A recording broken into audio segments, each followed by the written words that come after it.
There's a lie that we've been sold about perfectionism, that it means that you have high standards, that it means that you care, that it means that you're disciplined, conscientious, or somehow superior.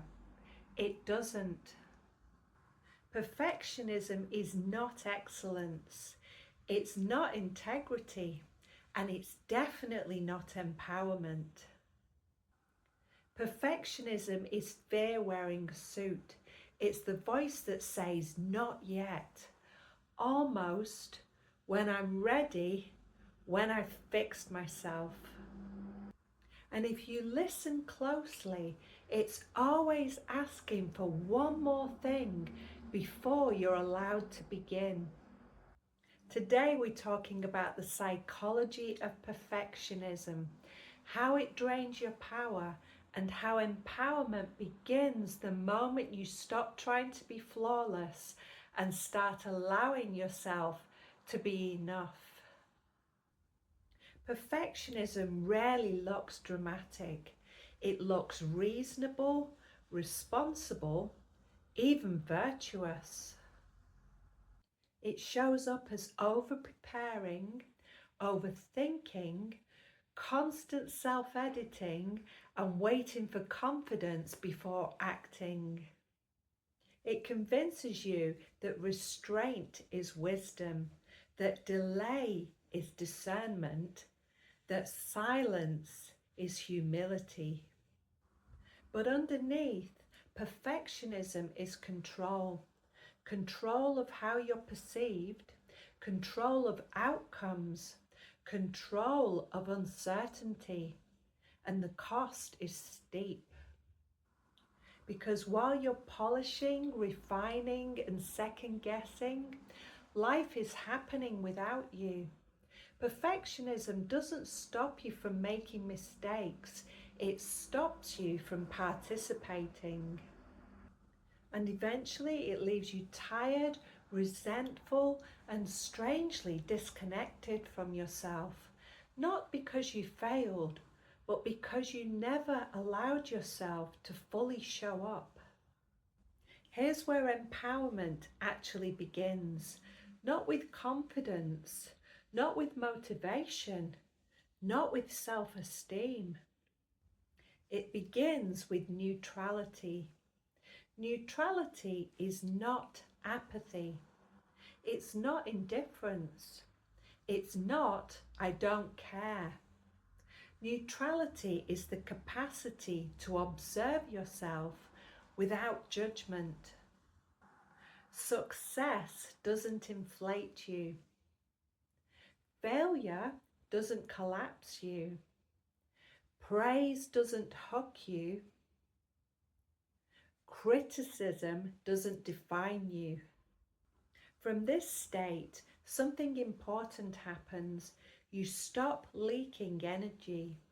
You no longer need to prove, perform, defend, or perfect yourself in order to move.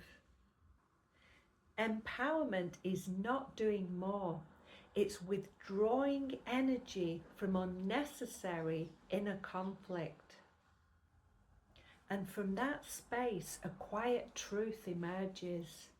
You were never meant to be perfect. You were meant to be present. Enough is not a conclusion, it's a stance. Imagine a craftsman working at a bench. The tools are used. The wood has marks. There's dust on the floor. Nothing is pristine, but the work continues. A perfectionist never finishes the piece. They keep sanding the same edge, afraid to commit. An empowered person knows when to stop. Not because it's flawless, but because it's alive. Perfectionism worships the ideal. Empowerment respects the process. And neutrality is the moment the craftsman steps back, looks at the work and honestly says, This is enough to move forward. So here's the reframe. You don't overcome perfectionism by lowering your standards. You overcome it by changing your relationship with control. Ask yourself, what am I delaying under the guise of preparation? What am I polishing because I'm afraid to be seen? Where am I confusing restraint with wisdom? And then try this experiment. Act before you feel ready once. Post before it's perfect once. Speak without rehearsing once. Not recklessly, just honestly. Empowerment doesn't require a dramatic leap.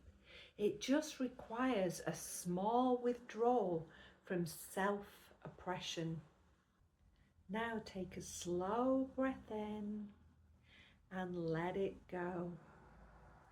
You don't need to improve yourself in this moment. You don't need to correct anything. Notice what it feels like to stop adjusting, to stop managing, to simply exist without editing yourself. Let that settle. Empowerment isn't loud, it's steady. And from this place, you can act, not because you're flawless, but because you're willing. Take one more breath, and when you're ready, return. Not perfect, but present.